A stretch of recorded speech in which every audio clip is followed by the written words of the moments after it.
पेपरफुटीबाबत कठोर कायदा बनवणार अशी घोषणा देशाचे पंतप्रधान नरेंद्र मोदी यांनी नुकतीच इंस्टाग्राम रीलद्वारे केली।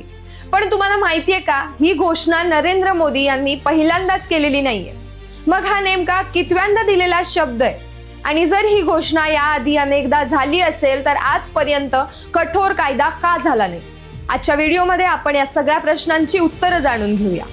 नमस्कार, मी प्रियांका पालकर आणि तुम्ही सगळे पाहताय द फ्रीडम कॉलम। दिल्लीतील जंतर मंतर मैदानावर सुरू असलेल्या विद्यार्थी आंदोलनाला थांबविण्यासाठी सरकारकडून अनेक प्रयत्न करण्यात आल्याचा आरोप आंदोलकांकडून केला जातोय।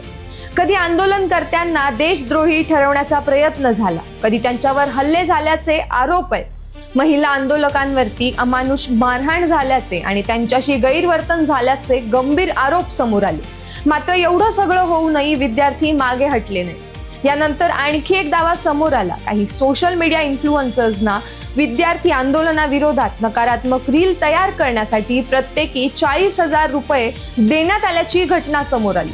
मात्र या सर्व घडामोडींनंतर आंदोलन सुरूच राहिले।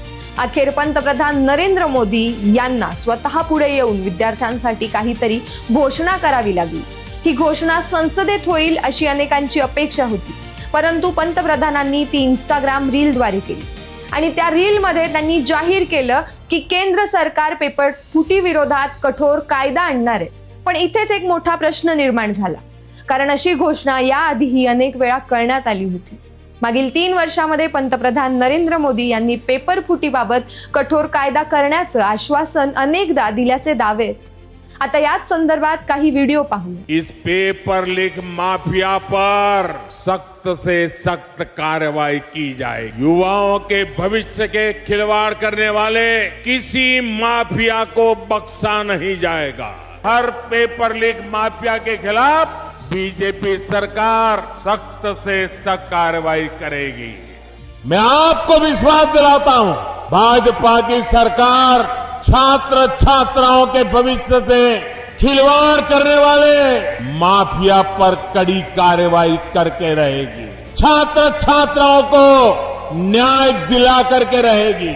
पेपर लीक जैसी समस्या जो हमारे युवाओं को चिंतित करती थी, हमने बहुत ही कठोर कानून बनाया ताकि उनके मन में जो सवाल या निशान था और उनको व्यवस्था के प्रति उनका गुस्सा था, उसको एड्रेस करने का सभी माननीय सांसदों ने देश के युवाओं के मन के भाव को समझ करके बहुत ही महत्वपूर्ण निर्णय किया है। पेपर लीक करने वालों के खिलाफ केंद्र सरकार ने अभी पार्लियामेंट में कुछ ही दिन पहले ही एक कड़ा कानून बनाया है, मजबूत कानून बनाया है। इस कानून के बनने के बाद पेपर लीक माफिया गलत काम करने से पहले 100 बार सोचेगा।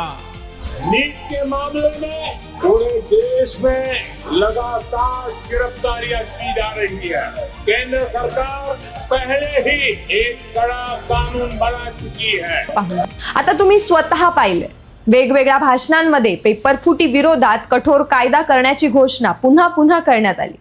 मग असा प्रश्न आहे, जर ही घोषणा इतक्या वेळा झाली असेल तर आजपर्यंत प्रभावी कायदा का झाला नाही?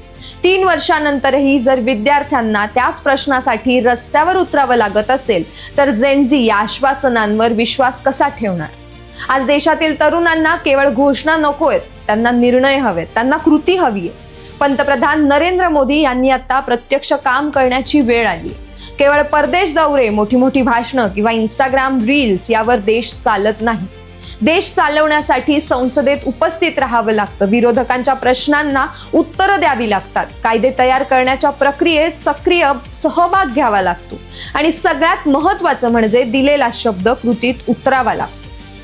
आजचं जेनझी सोशल मीडिया कंटेंट आणि वास्तव यांच्यातील फरक ओळखतो आणि त्यामुळे फक्त रील्स बनवून विद्यार्थ्यांचा विश्वास जिंकता येत नाही। देशातील तरुणांच्या अपेक्षा पूर्ण करायच्या असतील तर आता गंभीरपणे कामच करावं लागेल, अन्यथा जनतेचा विश्वास गमावण्याची आणि सत्तेवर परिणाम होण्याची शक्यता नाकारता येत नाही। या संपूर्ण विषयावर तुमचं काय मत आहे कमेंट्स करून सांगा। व्हिडिओ आवडला असेल तर लाईक, शेअर आणि सबस्क्राईब करायला विसरू नका।